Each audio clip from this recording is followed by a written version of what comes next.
సత్యాన్వేషి షాలెంతో అనేటువంటి విజ్ఞానం మరియు బైబిల్ ఈ కార్యక్రమమును ఈ బైబిల్ స్టడీని మనం ఆరంభించుకునే ముందుగా లైవ్లో ఉన్నటువంటి మా ప్రియులందరికీ కూడా ఒక చిన్న విజ్ఞప్తి, చిన్న సహాయం మీరు చేయండి. ఆర్థిక సహాయం నేను కోరటం లేదు, పెద్ద సహాయం నేను కోరటం లేదు. ఒకటే, అదేమనగా ఈ లింక్ని మీరు ఇతరులకు షేర్ చేయండి. ఈ ఛానల్ మీరు ఇతరులతోటి షేర్ చేయండి. ఇదే గొప్ప భాగ్యము. మీ ఆర్థిక సహాయం కంటే గొప్ప సహాయం నాకు ఈ యొక్క వీడియో లింక్ని, ఈ ఛానల్ లింక్ని మీరు ఇతరులతో పంచుకోండి. మీరందరూ కూడా దీన్ని లైవ్లో ఆనందిస్తున్నారు, దేవుని యొక్క వాక్యాన్ని వింటున్నారు, ఆశీర్వదించబడుతున్నారు. మీ బంధువులు, మీ యొక్క మిత్రులు ఉన్నారు కదా, మీ స్నేహితులు ఉన్నారు కదా, ఇక్కడ కూర్చున్న వారు మీతో కూడా తెలియపరుస్తున్న మాట అందరితోటి మీ యొక్క లింక్ని మీరు షేర్ చేయండి. ఈ లింక్ మీరు షేర్ చేయండి, ఛానల్ మీరు సబ్స్క్రైబ్ చేయండి, ఇతరులకు మీరు తెలియపరచండి. అనేక మంది ఆశీర్వదించబడాలి. మీ మిత్రుల గురించి మీరు ఆలోచిస్తున్నారు, వారికి కూడా మంచి జ్ఞానం కలగాలని. మీ స్నేహితుల గురించి మీరు ఆలోచిస్తున్నారు, మీ బంధువుల గురించి మీరు ఆలోచిస్తున్నారు, మీ పొరుగువారి గురించి మీరు ఆలోచిస్తున్నారు, మీ సంఘం గురించి మీరు ఆలోచిస్తున్నారు. ఏ సంఘానికి మీరు వెళ్ళినా సరే పర్వాలేదు, బైబిల్ స్టడీ మీరు పొందుకోవాలి అనుకున్నట్లయితే ఈ లింక్ని మీరు క్లిక్ చేయండి, ఈ ఛానల్ మీరు సబ్స్క్రైబ్ చేయండి. ఈ ఛానల్ ద్వారా దైవ ఆశీస్సులు మీరు పొందుకోండి.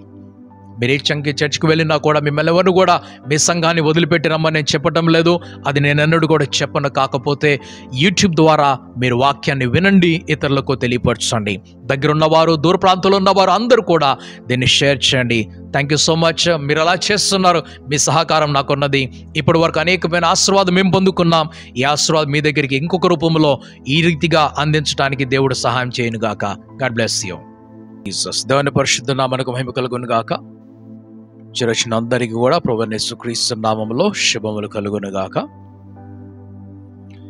పరిశుద్ధ లేఖనాల్ని మనం ధ్యానం చేస్తూ దైవ కణము అనేటువంటి ఒక అంశం గురించి మాట్లాడుకుంటున్నాం. గాడ్ పార్టికల్ అంటారు దాన్ని.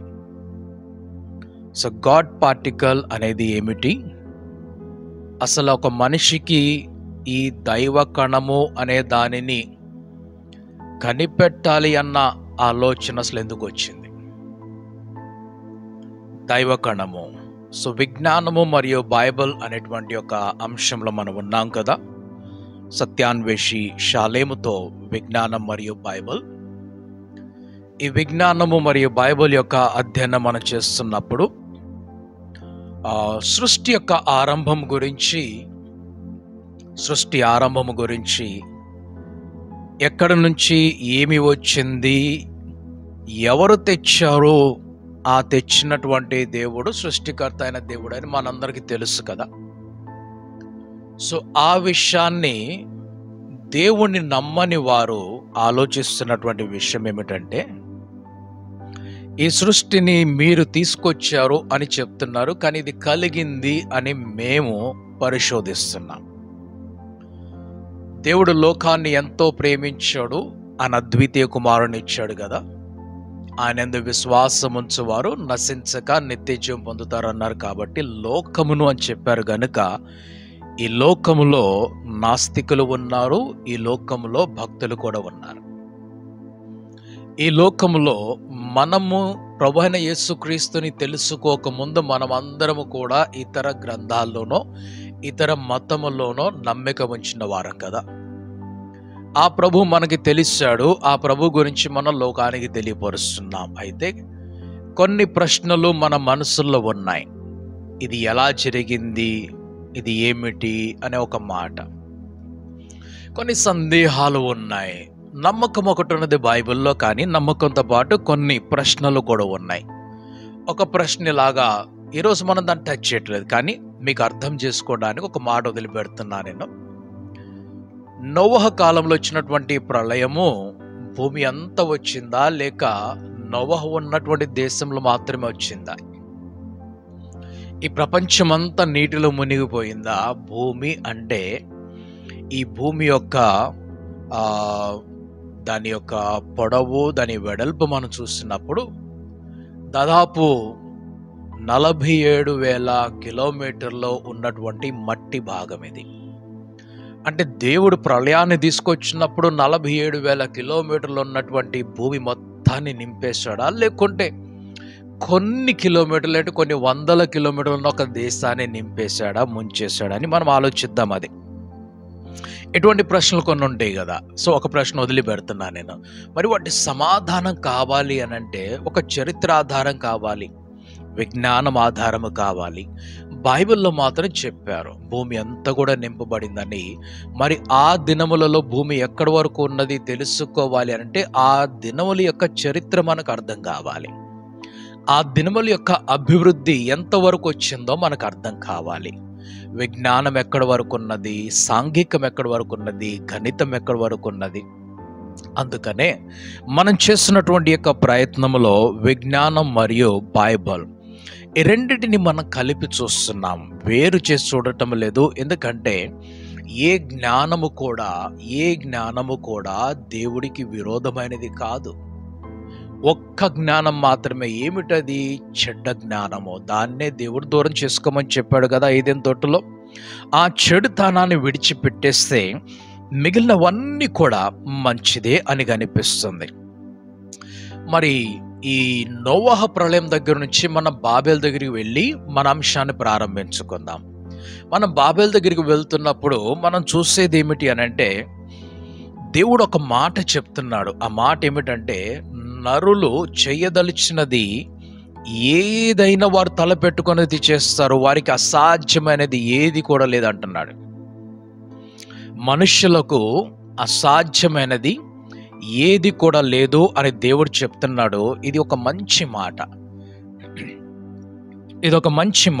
ఆదికాండం 11వ అధ్యాయంలో మనం చూస్తున్నట్లయితే సో మనుషుల గురించి పలికినటువంటి మాటలు, ఆ దేవుడు చెప్పినటువంటి మాట మనం చూసినట్లయితే 11వ అధ్యాయము 6వ వచనంలో మనకు కనిపిస్తుంది, మనుషులకు అసాధ్యమైనది ఏది కూడా లేదు అని తెలియపరుస్తున్నాడు. మనుషులకు అసాధ్యమైనది అంటే మీకు నాకు అసాధ్యమైనది ఏది కూడా లేదు. ఎందుకు ఈ మాట చెప్తున్నాడంటే దేవుడు మానవుల యొక్క మేధస్సును చూశాడు. ఆ మేధస్సును చూసిన తర్వాత, వారి తెలివిని, వారి జ్ఞానమును చూసిన తర్వాత ఆయన చెప్తున్నటువంటి మాట, వీరు ఆకాశమునకు అంటే అంత గొప్ప కార్యమును చేస్తున్నారు వీరు. ఓకే, ఆకాశమును అంటుకునేంత గొప్ప కార్యమును వారు చేస్తున్నారు. కాబట్టి వారు తలుచుకున్నట్లయితే ఆకాశానికి కూడా ఎక్కేసిపోవచ్చు.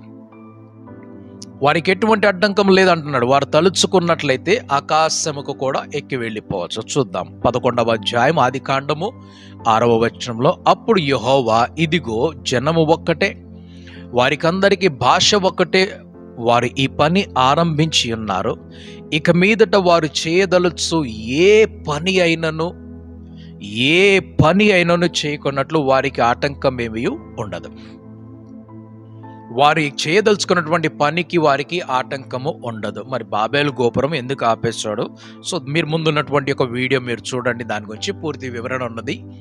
నేను చెప్పదలుచుకున్నటువంటి మాట ఏమిటంటే దేవుడు చెప్తున్నాడు స్వయముగా, మనుష్యులు ఒకవేళ ఏదన్నా ఆలోచన చేసుకున్నట్లయితే ఆ ఆలోచనకు ఏ ఆటంకము కూడా లేదు, అది ఉండదు కూడా. ఏమి ప్రయత్నం చేశారు వారు? ఆకాశమున కంటేటువంటి ఒక శిఖరమును, గోపురమును కట్టుకొని అందులో నివాసం ఉండాలనుకున్నారు. ఆ దినములలో కేవలం ఒక భవనాన్ని మాత్రమే చూశారు. కానీ ఈ దినములలో ఆకాశమును దాటిపోయి అంతరిక్షంలోకి వెళ్ళిపోయి అంతరిక్షములో ఒక నివాస స్థానమును వారు ఏర్పాటు చేసుకున్నారు. ఎవరు? శాస్త్రవేత్తలు. వారిని ఇంగ్లీష్లో ఆస్ట్రోనాట్స్ అంటారు. ఆ సైంటిస్ట్ని పేరు, అంతరిక్షంలోకి వెళ్ళేటువంటి వారిని ఆస్ట్రోనాట్స్ అంటారు. అక్కడ వారు అంతరిక్షంలోకి వెళ్ళి ఒక స్పేస్ స్టేషన్ని ఏర్పాటు చేసుకొని ఆ అంతరిక్షంలో నుంచి క్రిందున్నటువంటి భూమిని చూస్తున్నారు. ఆ భూమిని చూడటం మాత్రమే కాకుండా అంతరిక్షంలో నుంచి ఇంకా పైన ఉన్నటువంటి ప్రపంచాలను చూస్తున్నారు వారు. ఎన్నో గ్రహాలు ఉన్నాయి. సో మనం అక్కడికి వెళ్తున్నాం, నెమ్మదిగా మనం ఒక్కొక్క అంశం దగ్గరికి వెళ్తున్నాము. సో మనుష్యులకు అసాధ్యమైనది ఏది కూడా లేదు. ప్రభువైన యేసుక్రీస్తు తాను చేస్తున్నటువంటి క్రియలను చూసి ఆశ్చర్యపోయినటువంటి తనను నమ్మినటువంటి శిష్యులు మరలా ఇతరులతోటి ఆయన పలుకుతున్నటువంటి ఒక మాట ఏమిటంటే, మీరు విశ్వసించినట్లయితే వీటికంటే గొప్ప కార్యములను మీరు చేస్తారు. మీరు విశ్వసించినట్లయితే వీటికంటే గొప్ప కార్యం, మీ విశ్వాసం ఉన్నట్లయితే మీరు ఏదైనా చేయొచ్చు. మీకు ఆత్మవిశ్వాసం ఉన్నట్లయితే మీరు ఎంతటి పనినైనా మీరు చేయవచ్చు. ఒక నమ్మకాన్ని మీ మీద, మీ పని మీదకు తీసుకొని రండి. ఒక నమ్మకాన్ని మీకు సహాయం చేసే దేవుడి మీదకి తీసుకొని రండి. ఆ దేవుడు అసాధ్యమయ్యేటువంటి కార్యములను కూడా సాధ్యపరిచేటువంటి దేవుడై ఉన్నాడు. సో మనుషులకు అసాధ్యమైనది ఏది కూడా లేదు. అపోస్తలుడైనటువంటి పౌలు చెప్తున్నటువంటి ఒక మాట ఉన్నది, నన్ను బలపరచు వాని యందు నేను సమస్తమును చేయగలను. ఆధ్యాత్మికముగా మనం చూస్తున్నటువంటి ఒక కార్యమై ఉన్నది. రెండవది, మనము ఇతరదైనటువంటి ఏదన్నా వృత్తి కావచ్చు, వ్యాపారం కావచ్చు, పరిశోధన కావచ్చు, విద్య కావచ్చు, ఇంకేదన్నా కూడా మనల్ని బలపరిచేటువంటి దేవుడు మనకు ఉన్నట్లయితే మనకు అసాధ్యమైనటువంటి కార్యము ఏది కూడా లేదు. మన అంశమైనటువంటి మాట దైవ కణము అనేటువంటి మాట దగ్గరికి మనం వస్తున్నాం, లేక గాడ్ పార్టికల్ అనేటువంటి ఒక విషయాన్ని మనం ఈరోజు చూస్తున్నాం. ఏమిటి అసలు ఈ గాడ్ పార్టికల్ అంటే? ఈ దైవ కణము అంటే ఏమిటి అసలు? ఎందుకు దీని గురించి ప్రయాసం జరుగుతున్నది మీకు తెలియపరచడానికి నేను ఒక వీడియో చూపిస్తున్నాను. ఈ వీడియో మీరు చూడండి. ఈ వీడియో ముగింపు తర్వాత నేను మీకు మాటలు తెలియపరుస్తాను.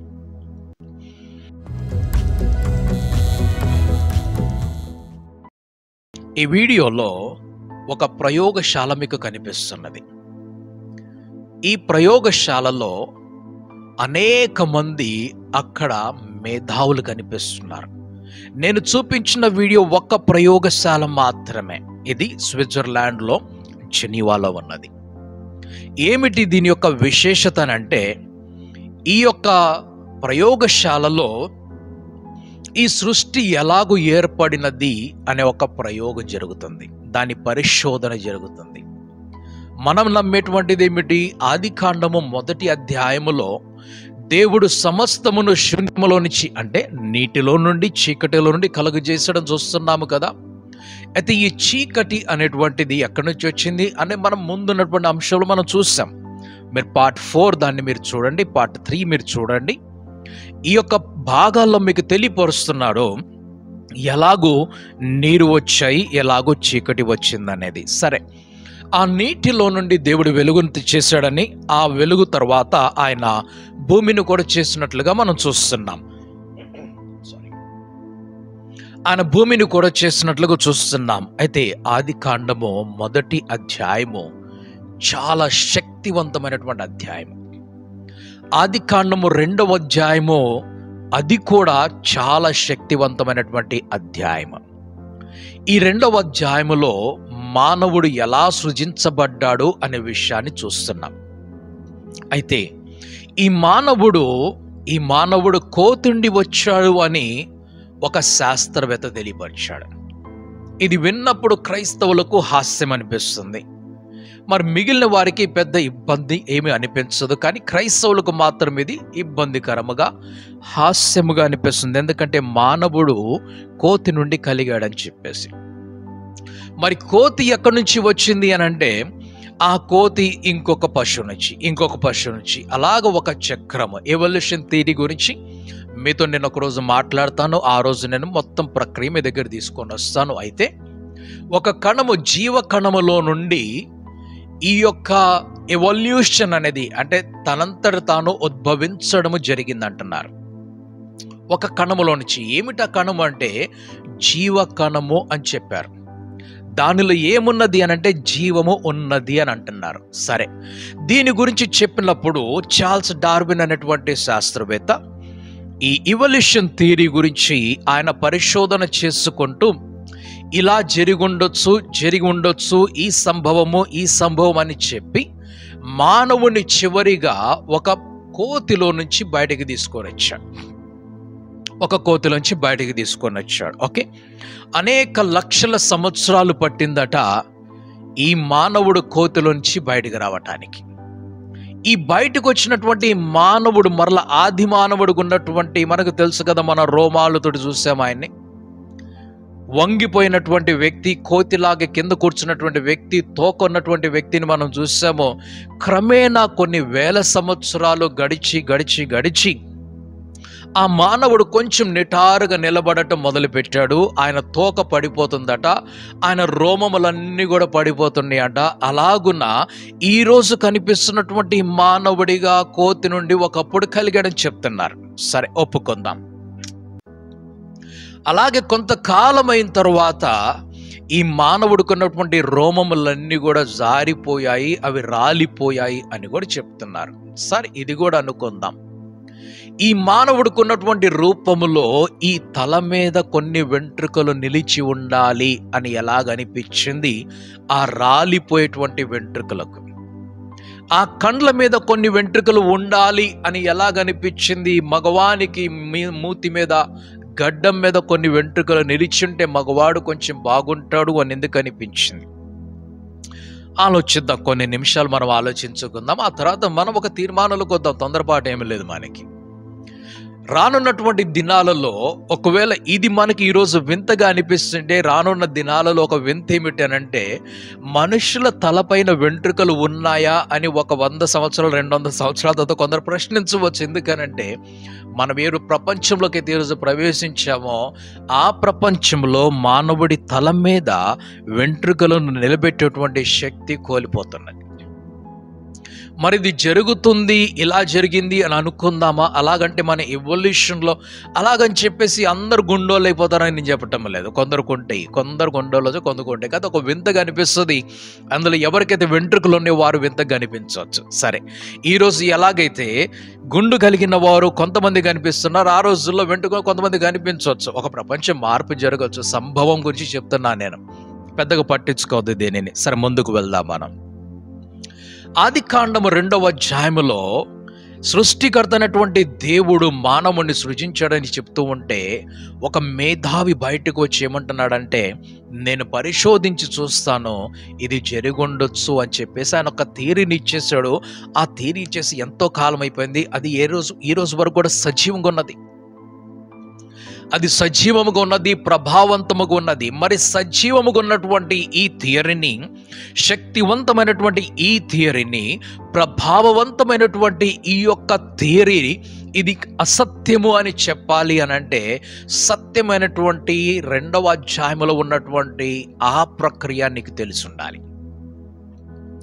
దీని గురించి నువ్వు బలముగా మాట్లాడాలి. సృష్టికర్త అనే దేవుడు ఎలాగో సృజించగలడు అని చెప్పాలి అని అంటే ఈ ప్రక్రియలోకి మనం వెళ్దాం. సరే, మొదటి అధ్యాయములో ఒక మేధావి కనిపిస్తున్నాడు. ఆ మేధావి, కొంతమంది మేధావులు కలిసి వారు చేసినటువంటి ప్రయత్నం ఏమిటి అని అంటే, ఈ యొక్క మొదటి అధ్యాయంలో ఉన్నటువంటి సృష్టికథకు భిన్నమైనటువంటి మేధస్సు మాకు ఉన్నది, మేము మేధావులము, అందుకనే ఈ మొదటి అధ్యాయంలో సృష్టి అని మేము చెప్పకుండా ఒక విస్ఫోటనము అని చెప్తున్నామంటున్నారు.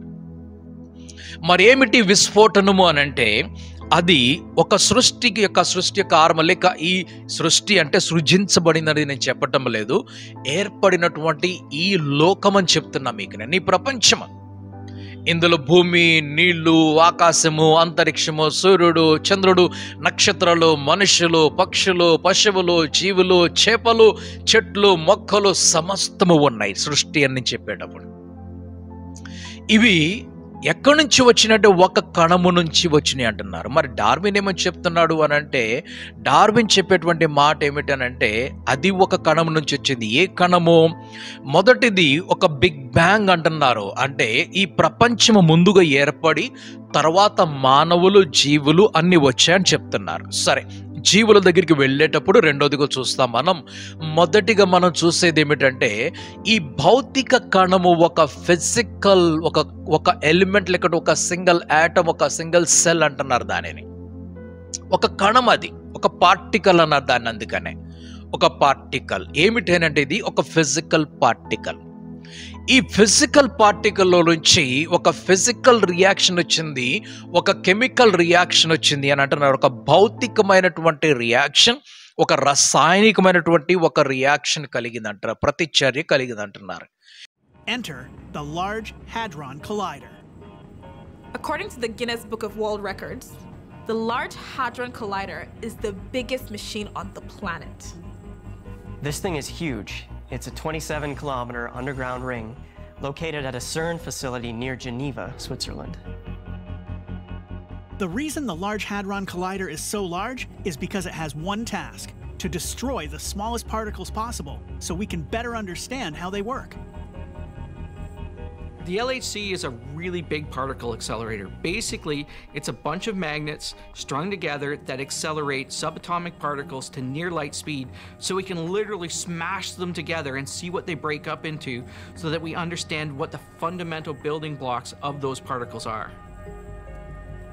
The protons and electrons that the Large Hadron Collider work with are so tiny that the task of making them collide is akin to firing two needles 10 kilometers apart with such precision that they meet halfway. And how the Large Hadron Collider does this is incredible. The LHC needs a really high vacuum environment so the subatomic particles don't interact with matter. If the subatomic particles were allowed to interact with matter, they'd be annihilated and lost. So within the LHC ring, there's a tube that is kept at very high vacuum that the particles travel in. Subatomic particles can be accelerated in rings like the LHC or by linear accelerators. In a linear accelerator, we accelerate the particles in a line rather than around a ring. And linear accelerators really help us to get the particles up to speed before we inject them into a ring. The LHC has two linear accelerators, LINX3 and LINX4, which produce the particles and inject them into the large LHC ring.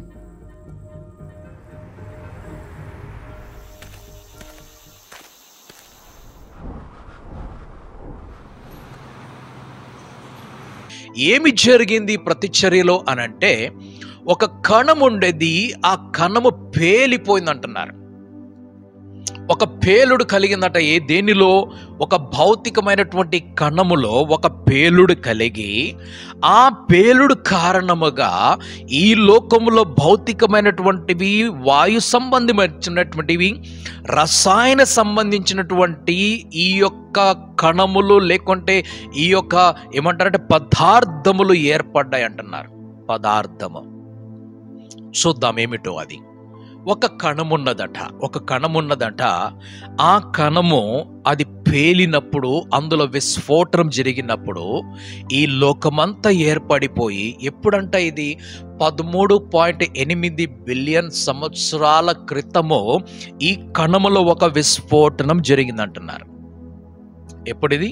13.8 billion సంవత్సరాల క్రితం.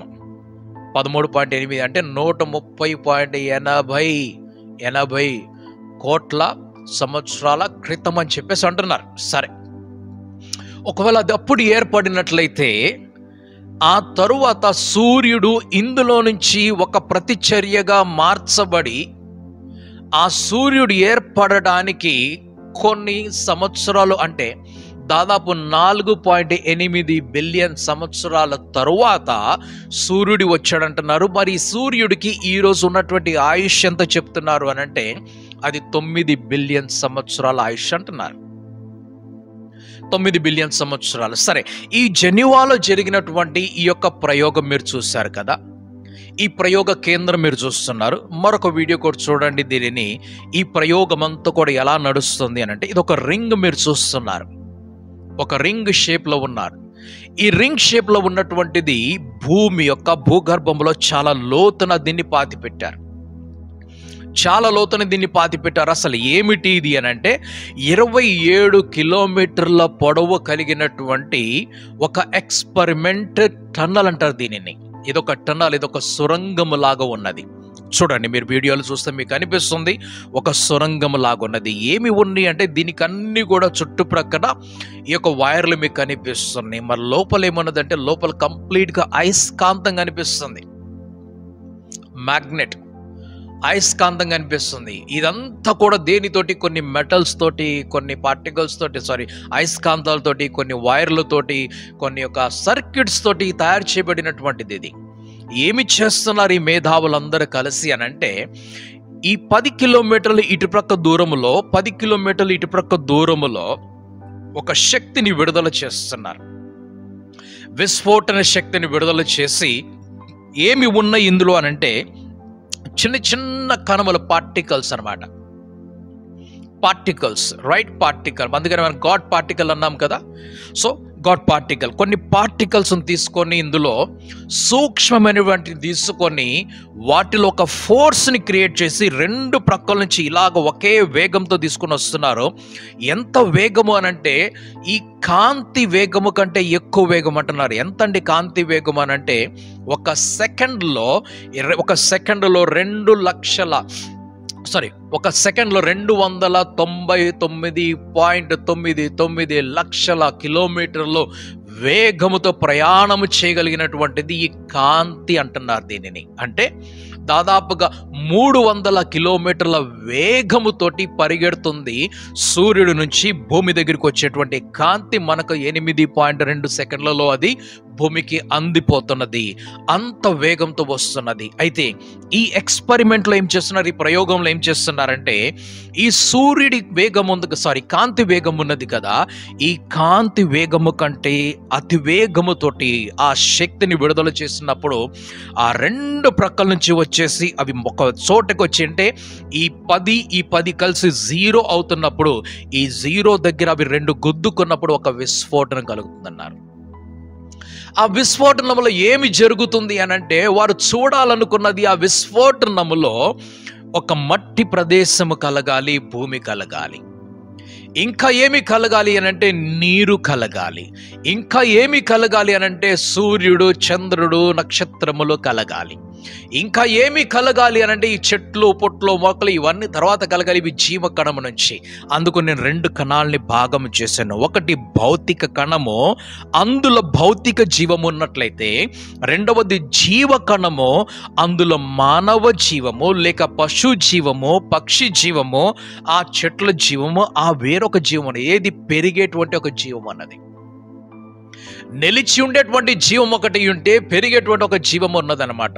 So భౌతిక కణము, జీవ కణము, ఈ కణాలలో ఏమి చూస్తున్నారంటే, Charles Darwin భౌతిక కణము నుంచి evolution మాధ్యమంగా మానవుడు వచ్చాడని చెప్తున్నాడు కదా. ఈ బిగ్ బ్యాంగ్ అనేటువంటి థియరీ, ఏది విస్ఫోటనం అనేటువంటి ఈ సిద్ధాంతంలోంచి వస్తున్నటువంటి ఈ సృష్టి గురించి చూస్తున్నారు. అయితే ఇది మరి జరిగిందా అని చెప్పాలి అనంటే, వారన్నారు ఇప్పటి వరకైతే సాధ్యము కాలేదు. ఇప్పటి వరకైతే ఇది సాధ్యము కాలేదు. మరలా ప్రయోగం చేస్తున్నాం. మీకు తెలుసా, భూమి మీద కోటాను కోట్ల మంది మేధావులు ఉన్నారు. కోటాను కోట్ల మంది మేధావులు. ఈ మేధావులు ఈ అయస్కాంతం అని ఒక మాట మీకు నేను చెప్పాను కదా. అయస్కాంతం అంటే మనకు తెలిసింది ఏంటంటే, ఆ ఇనుము లేకుండా అయస్కాంతం రెండింటిని కలుపుకోవటం, వాటిని సరదాగా ఆడుకోవటం. లేదు, ఈ మధ్యలో ఒక గుడ్డు ఆకారంలో కనిపిస్తున్నాయి అన్నమాట, ఓవల్ షేప్లో కనిపిస్తున్నటువంటి ఆ మ్యాగ్నెట్స్ మనకు కనిపిస్తున్నాయి. మన చేతికి దొరికినట్లయితే టర్ర టర్ర టర్ర అని సౌండ్ చేసుకుంటూ మనం ఆడుకుంటూ కూర్చుంటాం.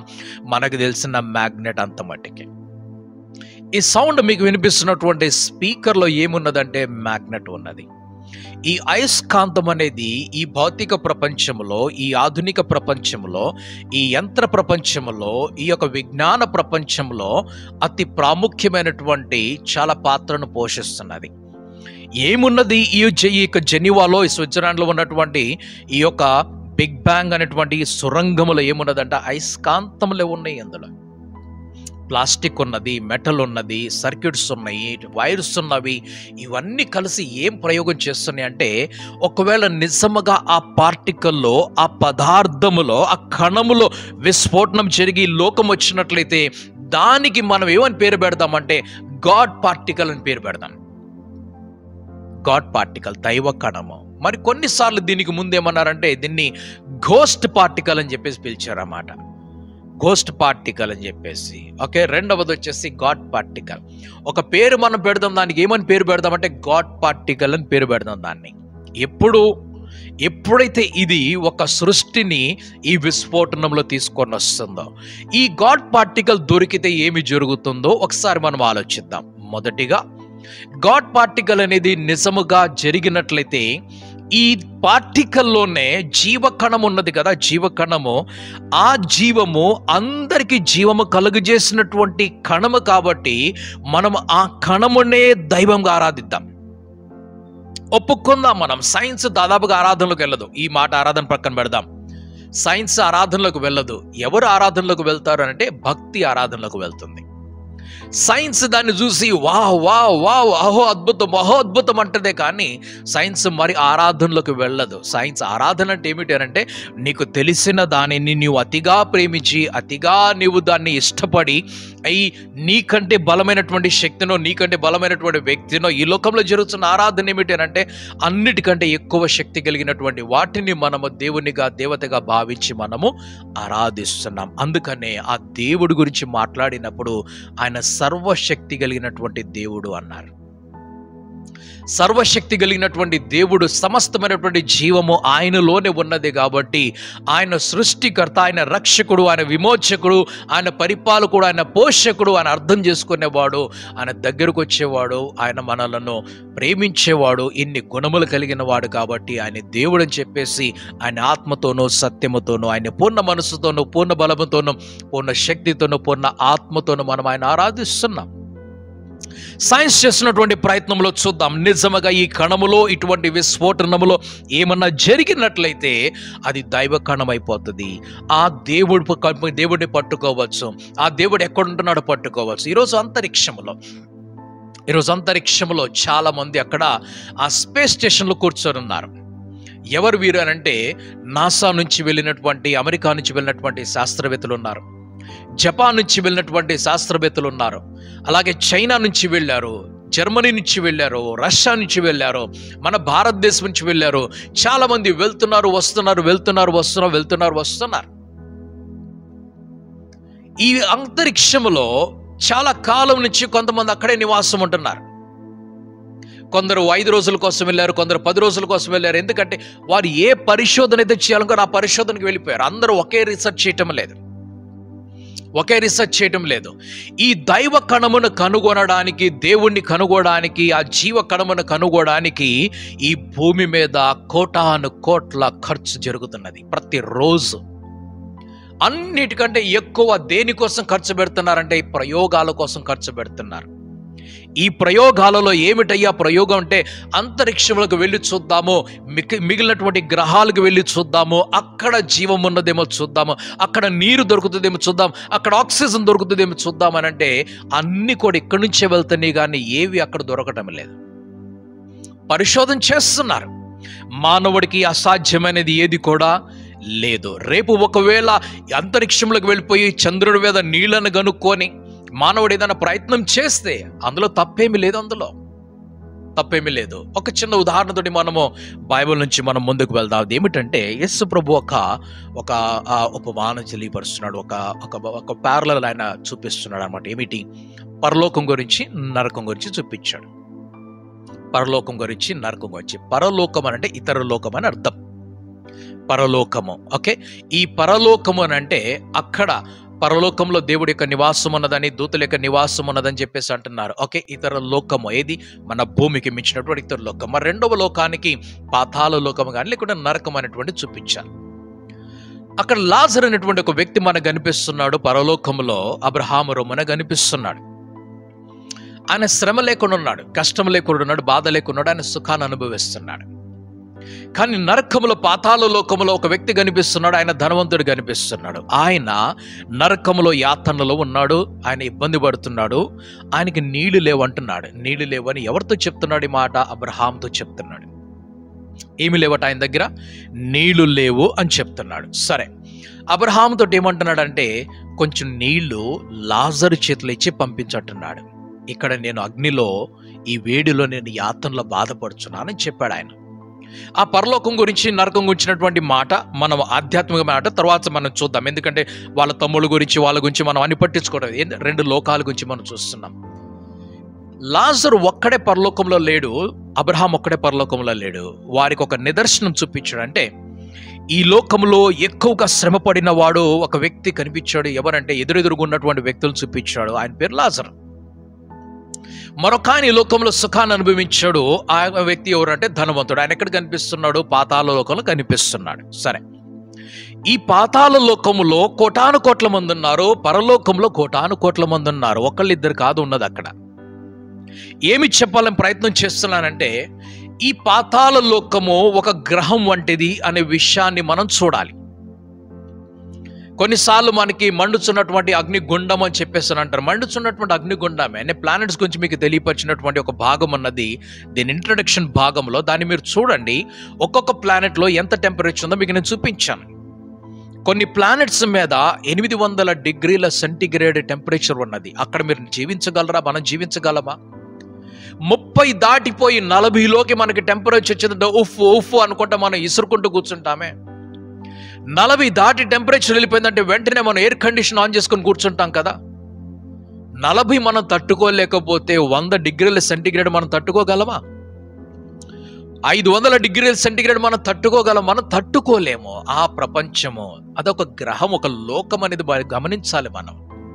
అదొక భౌతిక లోకమై ఉన్నది. అందుకనే ధనవంతుడికి అక్కడ ఆ వ్యక్తికి ఆయనకి దాహం వేస్తున్నది. భౌతికమైనటువంటి లోకం అది. సో వారిని తీసుకొని వెళ్ళి మండుచున్నటువంటి అగ్నిగుండం అని అంటే ఆ ఎక్కువ వేడి ఉన్నటువంటి ఉష్ణోగ్రత ఉన్నటువంటి ప్రదేశంలో వారిని పడవేశారు. అక్కడ జీవం లేదు. వారికి ఏమైనా కావాలంటే అక్కడ కనిపించడం లేదు. అక్కడ శాస్త్రవేత్తలు లేరా? చదువుకున్న వారు లేరా? జ్ఞానులు లేరా? ఫిజిక్స్ చదివిన వారు లేరా? కెమిస్ట్రీ చదివిన వారు లేరా? బయాలజీ చదివిన వారు లేరా? ఎవరు లేరు అక్కడ? ఎలక్ట్రానిక్స్ చదివిన వారు లేరా? మెకానిక్స్ చదివిన వారు లేరా? ఆటోమొబైల్స్ చదివిన వారు లేరా? జియాలజీ చదివిన వారు లేరా? ఓషనోగ్రఫీ చదివిన వారు లేరా? ఆస్ట్రానమీ చదివిన వారు లేరా? ఎనాటమీ చదివిన వారు ఎవరు లేరు అక్కడ?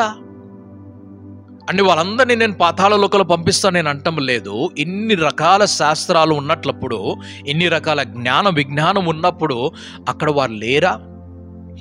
ఆఖరిగా దేవుడు చూపించినటువంటి మాట, చివరి మాట ఏమిటి అనంటే, ఎన్ని ప్రయత్నములు చేసినా కూడా ఒకసారి నరకానికి వెళ్ళిపోయారంటే అక్కడ మీకు విమోచన అనేది లేదు అని తెలియపరుస్తున్నాడు. అక్కడ మీకు ఎటువంటి కణాలు కనిపించవు. అక్కడ మీరు ఎన్ని పరిశోధనలు చేసినా కూడా మీకు ఎటువంటి జలాలు కనిపించవు అని చెప్తున్నారు. ఈరోజు మానవుడు చేస్తున్నటువంటి అంతరిక్షంలో ప్రయత్నం ఏమిటి అని అంటే, ఆ గ్రహాలలోకి వెళ్ళి 8 గ్రహాలు ఉన్నాయి. వాటికి పేర్లు పెట్టారు. ప్రతి గ్రహం యొక్క పేరు కూడా రోమేయుల దేవుళ్ళ దేవతల పేర్లతోటి కలిగినవి. ఇది మంచి మాట.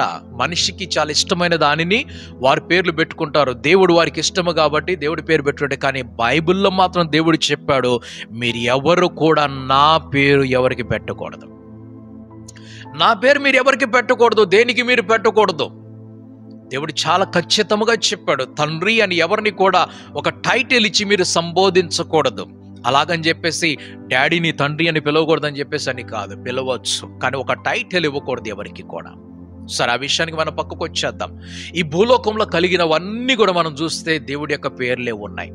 ఒకవేళ మనం హిందూ మతంలో చూసినట్లయితే ప్రతి ఒక్కరి పేరు కూడా వెంకట్ అని చెప్పేసి అంటే వెంకటేశ్వరరావు అని చెప్పేసి ఒక పేరు, శ్రీనివాస్ ఒక పేరు, రామకృష్ణ ఒక పేరు, రాధాకృష్ణ ఒక పేరు, బాలాజీ ఒక పేరు, రైట్, వినాయక్ ఒక పేరు, లక్ష్మి, పార్వతి, సరస్వతి, దేవి, భూదేవి, అన్నీ కూడా దేవుళ్ళ పేర్లే. సో దేవుడు అంటే వారికి ఇష్టము కాబట్టి, దేవతలు అంటే వారికి ఇష్టము కనుక వారి యొక్క పేర్లు పెట్టుకున్నారు. కానీ బైబిల్ దేవుడు ఏం చెప్తున్నాడంటే, నా పేరు ఎవరికి పెట్టకూడదు, నా పేరు మీరు ఎవరికి కూడా పెట్టకూడదు. సరే, మనం ముందుకు వెళ్తున్నాం. గ్రహాలు ఉన్నాయి కదా, 8 గ్రహాలు ఉన్నాయి కదా. ఈ గ్రహాల్లో ఒక్కొక్క దానికి ఒక్కొక్క పేరు పెట్టారు. 9వ గ్రహమైనటువంటి ప్లూటోని ఈ రోజు వరకు కూడా సైంటిస్ట్ దాన్ని ఒక గ్రహముగా అంగీకరించడం లేదు. దాని దగ్గరికి వచ్చేటప్పుడు దాన్ని చాలా చులకనగా చూస్తున్నారు. ఓహో, నువ్వు కూడా ఒక గ్రహమేనా అన్నట్లుగా దాన్ని చూస్తున్నారు. కానీ అది కూడా నేటి దినములలో అది కూడా గ్రహములో చేర్చబడినది. సో 9 గ్రహాలు మనం చూస్తున్నాం. ఈ విజ్ఞానం మనకేం తెలియపరిచిందంటే, అంతరిక్షంలోకి వెళ్ళిన వారు ఏం చెప్పారంటే, లక్షల గ్రహాలు ఉన్నాయని చెప్పారు. భూమి వంటి భూములు అనేక వేలు ఉన్నాయని చెప్పారు. మీరు నమ్మాలి, ఎందుకంటే వెళ్ళి వచ్చిన వారు చెప్తున్నారు కాబట్టి. పరలోకానికి మీరు వెళ్ళలేదు, నేను వెళ్ళలేదు, కానీ మన పరలోకం గురించి చెప్తున్నాం కదా, అందరు నమ్ముతున్నారు కదా. మనం దేవుణ్ణి చూడలేదు, అయినా కూడా మనం దేవుని విశ్వసించామా, దేవుని మనం పొందుకున్నాం. మనం చెప్తున్నప్పుడు నమ్ముకున్నవారు కదా, నమ్మిన వారు ఆ ప్రభు దగ్గరికి వచ్చేసారు కదా. ఓకే, ప్రపంచం అనేది చాలా గొప్పది. దేవుడు చేసిన సృష్టి చిన్న సృష్టి కాదు, చాలా అద్భుతమైనటువంటి సృష్టి. ఇది మనోహరమైన సృష్టి. మీరు నేను చూసేది చాలా చిన్న సృష్టికి చూస్తున్నాం. మనకు కనిపించే మనం ఉండేటువంటి ఒక పట్టణం ఉంది. ఆ పట్టణంలో మీరు ఎక్కడ దాకా వెళ్ళొచ్చారో ఒకసారి చెప్పండి నాకు. ముంబైలో మనం అందరం ఉంటున్నాం. మీరు కాస్త ఢిల్లీలో ఉంటున్నారేమో, కోల్కతాలో ఉంటున్నారేమో, చండీగఢ్లో ఉంటున్నారేమో, చెన్నైలో, బెంగళూరులో ఉంటున్నారేమో. బెంగళూరు మొత్తం చూసొచ్చారా? చెన్నై మొత్తం చూసొచ్చారా? కోల్కతా మొత్తం తిరిగి వచ్చారా? ఢిల్లీ మొత్తం తిరిగి వచ్చారా? ముంబై మొత్తం తిరిగి వచ్చారా? మనమే వెళ్ళలేదు. మనమేమనుకుంటాం ఇదే ప్రపంచం. బావిలో ఉన్నటువంటి కప్ ఏమనుకుంటుంది, ఇదే లోకం అనుకుంటుంది, దీన్ని మించినటువంటి ప్రపంచం లేదు. కానీ బయటకు వచ్చినప్పుడు దానికి అర్థమవుతున్నది ఇంకా చాలా గొప్ప ప్రపంచం ఉన్నదని. కాబట్టి మీతో మాట్లాడేటువంటి మాటల్లో దేవుడు సృష్టికర్త అనే దేవుడు కాబట్టి ఆయన సృష్టిని కలుగజేసినప్పుడు అద్భుతముగా కలుగజేశాడు. ఎంతో విశాలమైనటువంటి సృష్టిని కలుగజేశాడు. ఈ అంతరిక్షం అనేది రోజు రోజు కూడా విస్తరించి వ్యాపించి వెళ్ళిపోతున్నది. ప్రతిరోజు ఈ యొక్క కాంతి వేగంతో వ్యాపించి వెళ్ళిపోతున్నది. ఎంత దూరం మానవుడు వెళ్ళి చూడాలన్నా కూడా అంతరిక్షం యొక్క మట్టం ఏమంటారంటే ఆ చివరి భాగం వరకు చేరుకోలేరు. చివరి భాగం వరకు చేర్చబడలేరు. 93 బిలియన్ కాంతి సంవత్సరాలు, అంటే ఒక కాంతి సంవత్సరం వచ్చేసి 9.8 ట్రిలియన్ కిలోమీటర్ల దూరం ఉన్నటువంటి ఆ ప్రదేశము అంతా ఇంటూ 93 బిలియన్ కాంతి సంవత్సరం మనం చేసినట్లయితే అక్కడ వరకు మానవుడు తన విజ్ఞానముతోటి, తన దూరదృష్టితోటి నేటి వరకు వెళ్ళడానికి ప్రయత్నం చేస్తున్నాడు. కానీ పూర్తిగా వెళ్ళలేదు. 63.8 బిలియన్ కాంతి సంవత్సరాల దూరం మాత్రమే మానవుడు నేడు వెళ్ళాడు. అంటే ఒక శాటిలైట్, ఒక ఉపగ్రహం వెళ్ళింది, అది ఇంకా వెళ్తూ ఉన్నది. అది ఇంకా పూర్తిగా చేరుకోలేదు. అది చేరుకోవాలంటే 93.8 బిలియన్ కాంతి సంవత్సరాల దూరం వరకు వెళ్ళాలి. ఇంకొక 20 సంవత్సరాలు పడుతుంది. ఇంకా టైం పడుతుంది అక్కడికి వెళ్ళడానికి.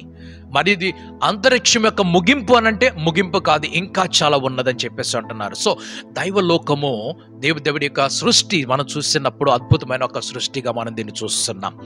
ఈ అంతరిక్షానికి వెళ్ళి చూసి వచ్చిన వారు పలుకుతున్నటువంటి మాటలను మనం నమ్మాలి. ఆ నమ్మకంతో మనం ముందుకు కొనసాగుతూ ఉన్నాం. అందుకనే విజ్ఞానం అనేది బైబిల్ యొక్క శత్రువు కాదు, కానీ బైబిల్లో ఉన్నదాన్ని నిజము అని చూపించడానికి చేస్తున్నటువంటి ప్రయత్నము ఈ ప్రయత్నం కనుక మన విజ్ఞానంలో మనం ముందుకు వెళ్తున్నాం. సరే, ఎక్కడున్నాం మనం ఈరోజు? గ్రహాల దగ్గర ఉన్నాం.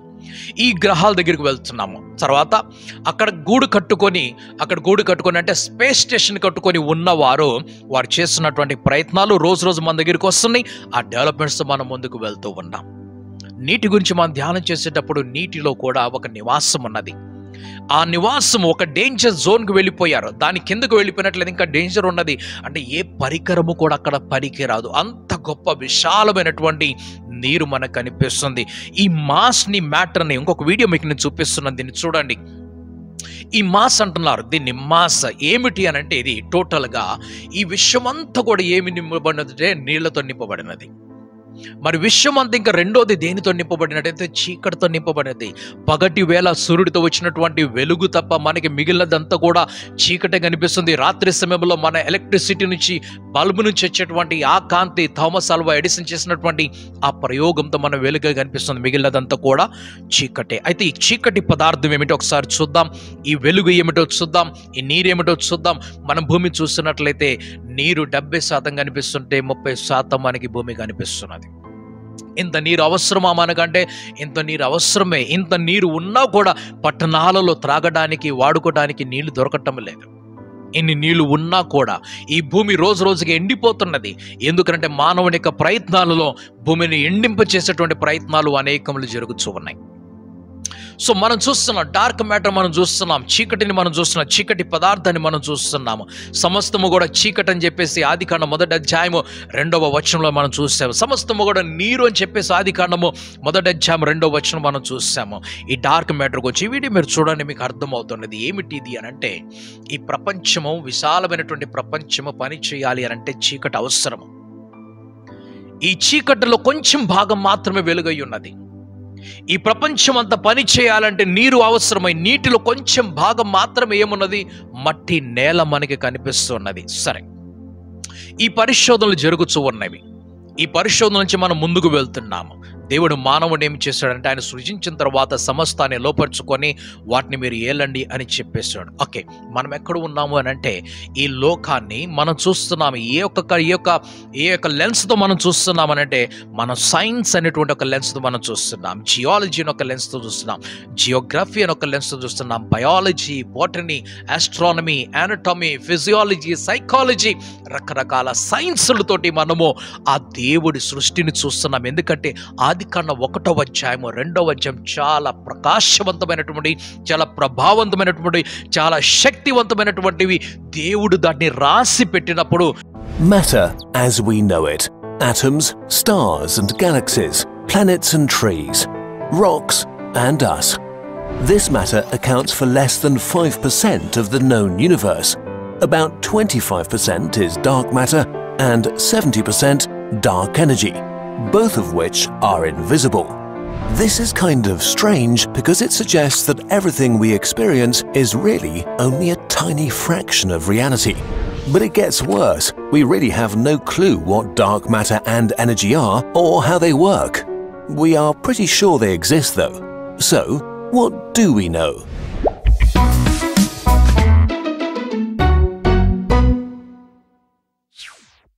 Dark matter is the stuff that makes it possible for galaxies to exist. When we calculated why the universe is structured the way it is, it quickly became clear that there's just not enough normal matter.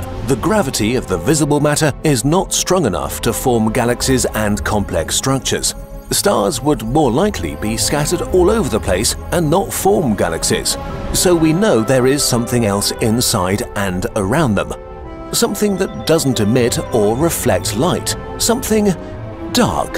But besides being able to calculate the existence of dark matter, we can see it, kind of. Places with a high concentration of dark matter bend light passing nearby, so we know there's something there that interacts with gravity. Right now, we have more ideas about what dark energy is not than what it is.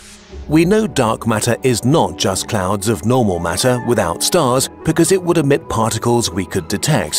Dark matter is not antimatter because antimatter produces unique gamma rays when it reacts with normal matter. Dark matter is also not made up of black holes, very compact objects that violently affect their surroundings, while dark matter seems to be scattered all over the place. Basically, we only know 3 things for sure. 1. Something is out there. 2. It interacts with gravity. 3. There is a lot of it. Dark matter is probably made up of a complicated exotic particle that doesn't interact with light and matter in a way we expect, but right now, we just don't know. Dark energy is even more strange and mysterious. We can't detect it, we can't measure it, and we can't taste it, but we do see its effects very clearly. In 1929, Edwin Hubble examined how the wavelength of light emitted by distant galaxies shifts towards the red end of the electromagnetic spectrum as it travels through space. He found that fainter, more distant galaxies showed a large degree of redshift. Closer galaxies, not so much. Hubble determined that this was because the universe itself is expanding. The redshift occurs because the wavelengths of light are stretched as the universe expands. More recent discoveries have shown that the expansion of the universe is accelerating. Before that, it was thought that the pull of gravity would cause the expansion to either slow down or even retract and collapse in on itself at some point. Space doesn't change its properties as it expands. There's just more of it. New space is constantly created everywhere. Galaxies are tight-bound clusters of stuff held together by gravity, so we don't experience this expansion in our daily lives, but we see it everywhere around us. Wherever there is empty space in the universe, more is forming every second. So dark energy seems to be some kind of energy intrinsic to empty space. Energy that is stronger than anything else we know and that keeps getting stronger as time passes by. Empty space has more energy than everything else in the universe combined. We have multiple ideas about what dark energy might be. One idea is that dark energy is not a thing, but just a property of space. Empty space is not nothing, it has its own energy. It can generate more space and is quite active. So as the universe expands, it could be that just more and more space appears to fill the gaps, and this leads to a faster expanding universe. This idea is close to an idea that Einstein had back in 1917 of a concept of a cosmological constant, a force that counteracted the force of gravity. The only problem is that when we tried to calculate the amount of this energy, the result was so wrong and weird that it only added to the confusion. Another idea is that empty space is actually full of temporary, virtual particles that spontaneously and continually form from nothing and then disappear into nothing again. The energy from those particles could be dark energy.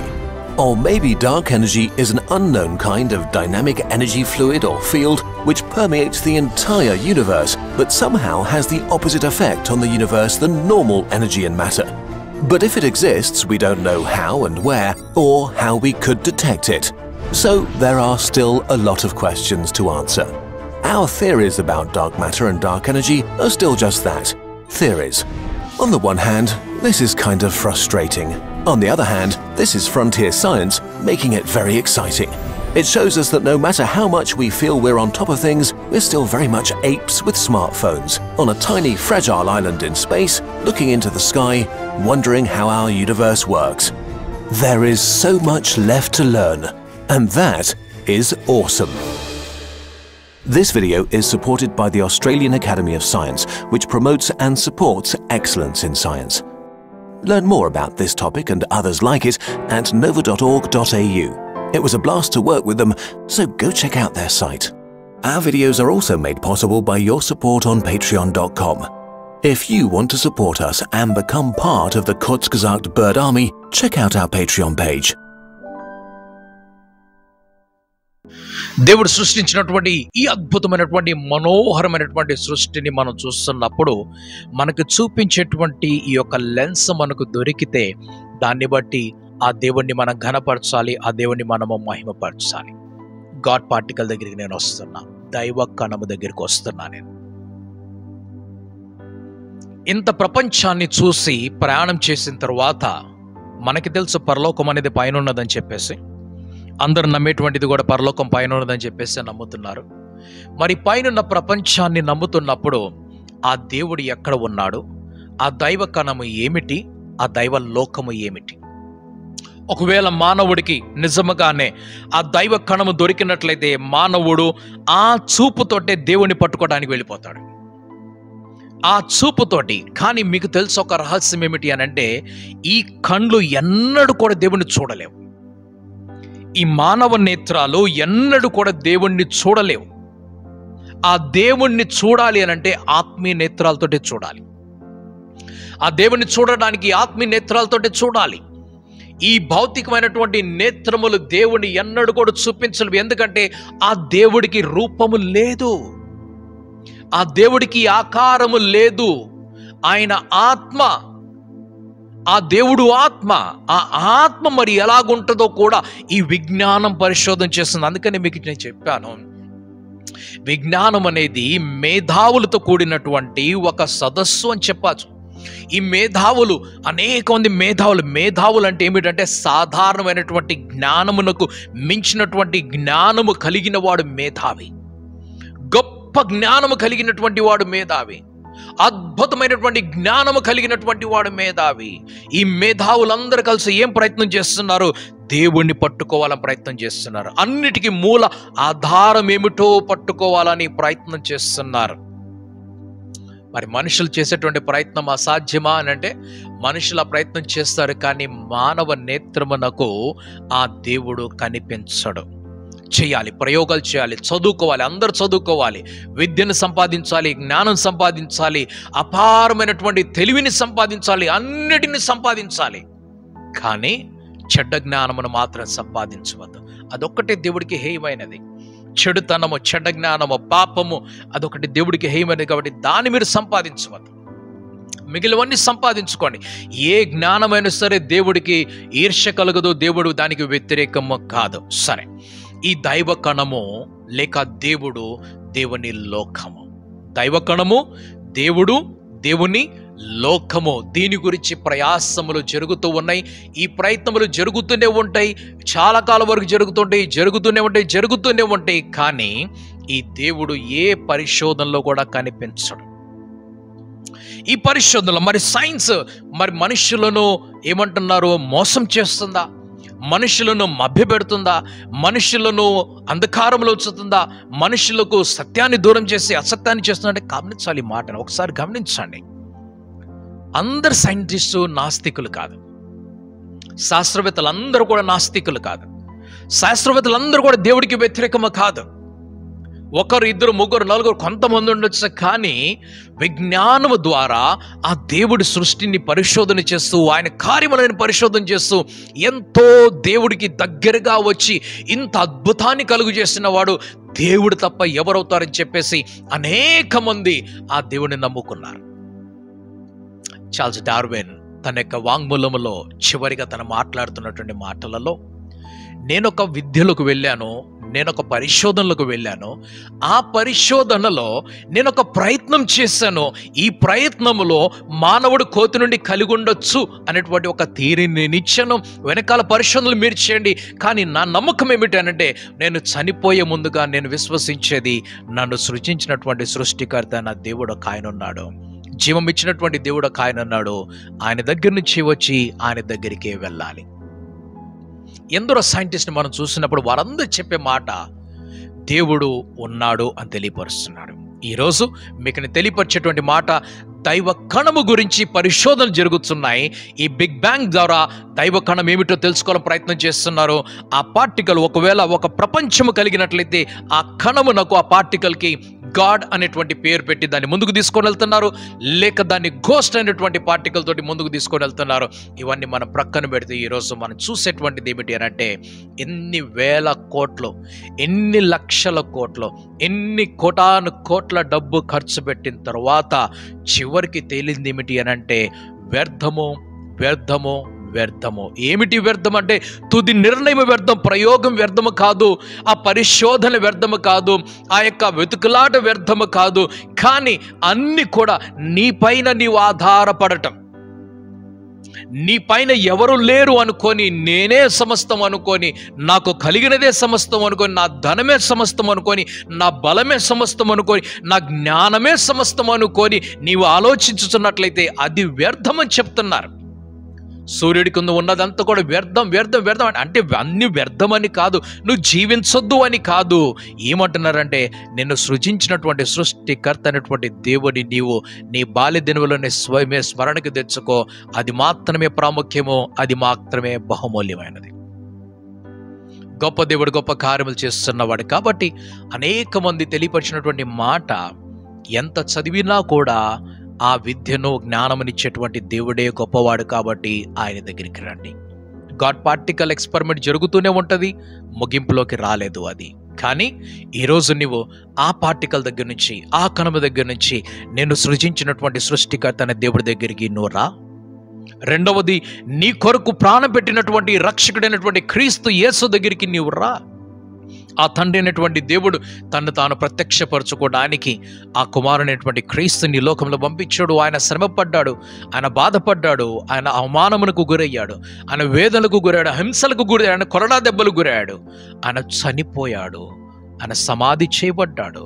శిలువ మరణం ద్వారా సమాధిలోకి వెళ్ళి ఆ సమాధి ద్వారా మూడవ దిన తిరిగి లేచి ఆ తండ్రి కుడి పార్శ్వమున కూర్చొని నీ కొరకు నా కొరకు ఈరోజు విజ్ఞాపన చేస్తున్నటువంటి ఆ దేవుడి దగ్గరికి నువ్వు తిరిగి వచ్చినట్లయితే, ఆ రక్షకుడైనటువంటి క్రీస్తు యేసు నామములో ఆ తండ్రిని, అబ్బా తండ్రి అని పిలిచి నా అపరాధముల పాపములు క్షమించు అని చెప్పినట్లయితే నీకు ఈ దైవ కణం అవసరం లేదు, గాడ్ పార్టికల్ అవసరం లేదు.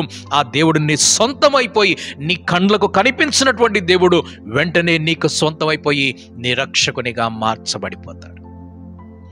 నీ సృష్టికర్త అయినటువంటి దేవుడు, నీ పోషకుడైనటువంటి దేవుడుగా, నీ రక్షకుడైనటువంటి దేవుడుగా, నీ విమోచకుడైనటువంటి దేవుడుగా, నిన్ను అర్థం చేసుకున్నటువంటి దేవుడుగా, నీలో భావములను, భావోద్వేగాలను, నీలో ఉన్నటువంటి ఫీలింగ్స్ని కలుగజేసినటువంటి దేవుడు, ఆ ఫీలింగ్స్ ఆయన కూడా అనుభవిస్తున్నాడు కనుక నీకు శ్రమ కలిగినప్పుడు, బాధ కలిగినప్పుడు, కష్టం కలిగినప్పుడు, వేదనగా శోధన కలిగినప్పుడు అందరికంటే ఎక్కువగా ఆయన చింతిస్తున్నటువంటి వాడు. నీ చింత యావత్తు ఆయన మీద వేసి ఆయన దగ్గర నువ్వు వచ్చినట్లయితే ఆయన నిన్ను రక్షించి, నిన్ను కాపాడి నీకు విడుదల కలుగు చేసి పరలోక రాజ్యములో నిన్ను చేర్చుకుంటాడు గనుక ఆ గొప్ప దేవుని దగ్గరకు నువ్వు తిరిగిరా, ఆ గొప్ప దేవుని నువ్వు అంగీకరించు, ఆయన ప్రేమను పొందుకో. చిన్న ప్రార్థన చేసుకుందాం. పరిశుద్ధుడ పరలోకపు తండ్రి, మహిమగల దేవ, మహోన్నతుడ, మహోపకారి, మరొకసారి మీకు వందన సమర్పించుకొచ్చున్నాం. ఈ లేఖన భాగంలో ఈ యొక్క అధ్యయనం ద్వారా మీరు మాతో మాట్లాడినందుకై మీకు స్తోత్రములు. ఈ దైవకణము గురించి ప్రభా లోకము పరిశోధన చేస్తున్నప్పటికీ దేవుడు, మీరు సృష్టికర్త అయినటువంటి దేవుడు, ఉన్నవాడును అనువాడైనటువంటి దేవుడు మీరు మాకు దొరికి మీ కుమారుడైనటువంటి క్రీస్తు యేసు ద్వారా ఆయన రక్తములు మా పాపములను అపరాధం క్షమించి మమ్మల్ని చేర్చుకొని మీ ఆత్మను, పరిశుద్ధాత్మను తండ్రి మీరు మాకు దయచేసి సహవాసములకు మమ్మల్ని నడిపిస్తూ, మమ్మల్ని ఆదరిస్తూ, బలపరుస్తూ, మా జ్ఞాన వివేకములు కలుగజేస్తూ మీ దగ్గర ప్రభా సొంతము చేసుకున్నందుకై పరిశుద్ధుడ పరలోకపు తండ్రి మరొకసారి మీకు వందన సమర్పించుకొచ్చున్నాం. త్రియక దేవుడిగా మీరు మాకు తోడుకోండి. మా గురించి ఆలోచన కలిగి మా బాగోగుల గురించి ప్రభా తండ్రి విచారం కలిగినటువంటి గొప్ప దేవుడిగా మీరుంటుండగా, ఆలోచన తలంపులు కలిగినటువంటి దేవుడిగా మీరుంటుండగా మీకే వందన సమర్పించుకొంటున్నా. మాలో ఉండండి, మాతో ఉండండి. మా ద్వారా ప్రభా తండ్రి గొప్ప కార్యములు జరిగించండి, మంచి కార్యములు జరిగించండి. వాక్యం వింటున్నటువంటి ప్రతి ఒక్క బిడ్డను మీ హస్తాలకు తీసుకొని వస్తున్నామయ్యా. వారందరినీ కూడా మీరు జ్ఞాపకం చేసుకోమని మీ బలమైన హస్తం తండ్రి వారికి అనుగ్రహించండి. మీ దివ్యమైనటువంటి జ్ఞానం వారిని నడిపించండి, వివేకమును వారికి అనుగ్రహించండి. చెడుతన వారికి దూరం చేసి ప్రభా పరిశుద్ధతలో వారిని నడిపించి మీ యొక్క మహిమతోటి ఘనమైనటువంటి అద్భుతమైనటువంటి కార్యములు మీరు చేసిన మీ కుమారుని రాకొడుకు స్థితి పాడుతుని ముందుకు నడిపించి మహిమ మీరు పొందుకోమని మా ప్రభువైన యేసుక్రీస్తు నామములో అడిగి ప్రార్థిస్తున్న పరమ తండ్రి. Amen, amen, amen. సత్యాన్వేషి షాలెముతో అనేటువంటి యొక్క శీర్షిక విజ్ఞానము మరియు బైబిల్ అనేటువంటి ఈ బైబిల్ అధ్యయనము మీ అందరి కోసము ప్రతి బుధవారము సాయంకాలము 6 గంటల నుంచి 7:30 గంటల వరకు యూట్యూబ్లో లైవ్ ఉంటుంది. లైవ్ చూసే వారందరూ కూడా ఇతరులకు దీన్ని పరిచయం చేయండి, మీరు షేర్ చేయండి, ఛానల్ని సబ్స్క్రైబ్ చేసుకోండి, ఈ వీడియోని లైక్ చేయండి, కమెంట్స్లో మీరు తెలియపరచండి. ఒకవేళ మీరు ఆశీర్వాదములు పొందుకున్నట్లయితే, మీరు ఆశీర్వాదములు పొందుకుంటున్నట్లయితే అనేకులకు దీన్ని పరిచయం చేయండి. సత్యాన్వేషి షాలెంతో అనేకమైనటువంటి ప్రయాసములతోనూ పరిశోధనతో చేస్తున్నటువంటి ఈ బైబిల్ అధ్యయనం. ఒకవేళ మీరు అంబర్నాథ్లో ఉన్నారు, ముంబై పట్టణంలో, ముంబై మహానగరంలో అంబర్నాథ్లో, ఈ యొక్క ఈస్ట్ వెస్ట్ కావచ్చు, లేకుంటే దగ్గరలో ఉన్నటువంటి బద్లాపూర్ కావచ్చు, ఇంకా దగ్గరలో ఉన్నటువంటి ఉల్లాస్ నగర్, ఇటువైపు ఉన్నటువంటి విఠలవాడి, అంబివలి, షహడ్, కళ్యాణ్, టిట్వాలా, ఈ ప్రాంతాల్లో ఒకవేళ మీరు ఉన్నట్లయితే ఈ బైబిల్ స్టడీ కొరకు మేము ప్రత్యక్షంగా ఇక్కడికి వచ్చి ఈ ఆలయంలో బెతెస్దా పెంతెకోస్ట్ చర్చ్లో మేము కూడా ఎదురెదురుకు కూర్చొని మా ప్రశ్నలు మేము తెలియపరచుకోవాలి, మాకున్నటువంటి సందేహాలు మేము తీర్చుకుంటాం. వ్యక్తిగతంగా కూర్చొని ఎదురెదురు కూర్చొని బైబిల్ అధ్యయనం మీరు మాతో చేయాలి అని ఆశపడినట్లయితే మా సంఘంతో పాటుగా ఇతరులతో పాటుగా మీరు కూడా కలిసి రండి. ప్రతి బుధవారం సాయంకాలము 6 గంటల నుంచి 7:30 గంటల వరకు చేస్తున్నటువంటి బైబిల్ స్టడీలో కొద్ది నిమిషం మనం దేవుని ఆరాధించుకొని ప్రార్థన చేసుకొని వాక్య ధ్యానములకు వెళ్దాం. సత్యాన్వేషి షాలెంతో అనేటువంటి ఈ కార్యక్రమము, ఈ బైబిల్ స్టడీని మీరు అనేకులకు పరిచయం చేయండి. ఆ రీతిగా మీరు చేస్తున్నారు. సబ్స్క్రైబ్ చేసుకున్న వారిని బట్టి మరొకసారి దేవునికి స్తోత్రం తెలియపరుస్తూ మీ అందరికీ కృతజ్ఞత తెలియపరుస్తున్నా. లైక్ చేస్తున్న వారందరిని బట్టి కూడా కృతజ్ఞత తెలియపరుస్తున్నాను. కమెంట్ చేస్తున్న వారిని బట్టి కూడా కృతజ్ఞతలు తెలియపరుస్తున్నాను. అలాగే ఇతరులకు షేర్ చేస్తున్న వారికి మరి ఎక్కువగా కృతజ్ఞతలు తెలియపరుస్తున్నా. ఇక్కడ కూర్చొని ఆరాధన చేస్తున్న, బైబిల్ స్టడీ చేస్తున్న మీ అందరికీ కూడా మీ ఓర్పును బట్టి, ఓపికను బట్టి మీకు కూడా కృతజ్ఞత వందనం తెలియపరుస్తున్నాను. దేవుడు అందరినీ కూడా దీవించునుగాక, ఆశీర్వదించునుగాక. God bless you.